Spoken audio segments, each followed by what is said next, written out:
55 years ago.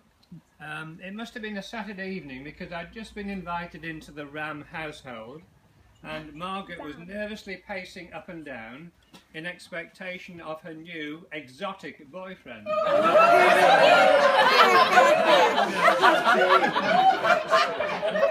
obviously didn't arrive.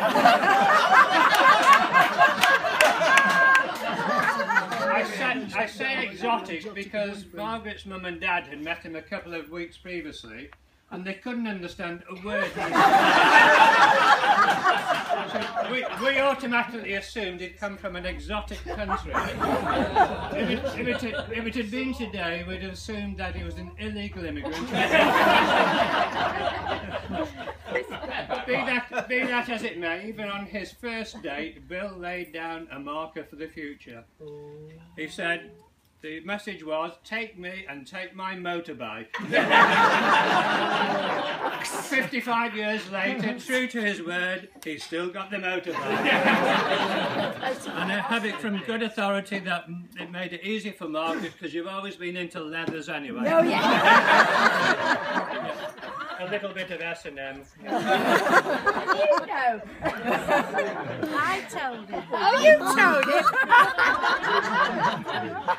him. Well, Bill phoned me up a few days ago and asked would I propose the toast tonight. So I said, very honoured to do that, Bill, but what can I talk about?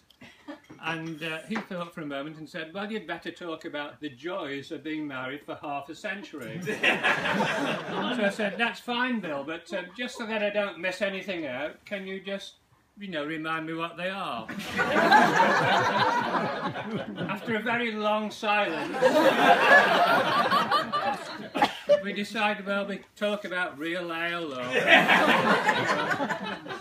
Anyway, I decided, Bill, I know nothing about motorbikes, so we can't talk about that.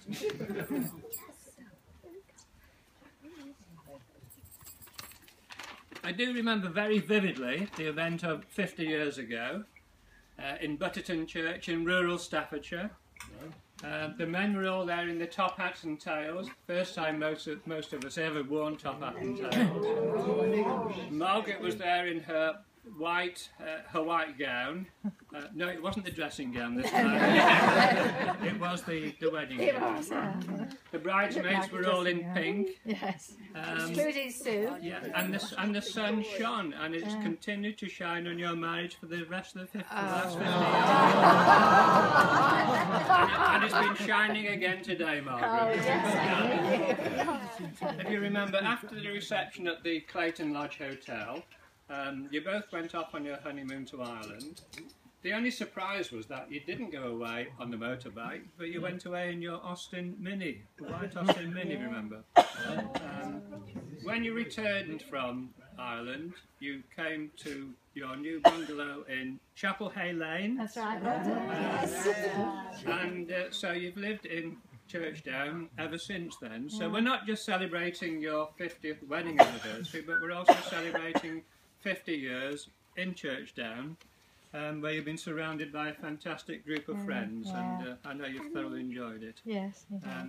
In your time at Churchdown, Alistair and Fiona were both born, went to school, were brought up here until they both went away to university, and then later on you've been delighted to welcome into the family Tamsin and Dave, and shortly after that we've had Zara and Max. The family is now complete. I'm sure you've had a very rewarding and loving marriage and have always supported each other in your respective interests. We congratulate you both on achieving the 50 years. It's quite an achievement now, so could everybody raise their glasses and toast is Margaret and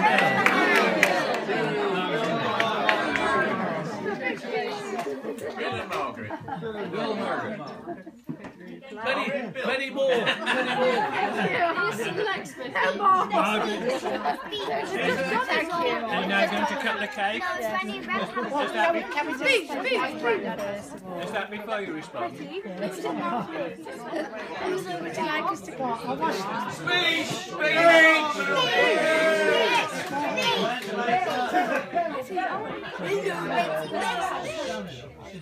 There's not much I can say.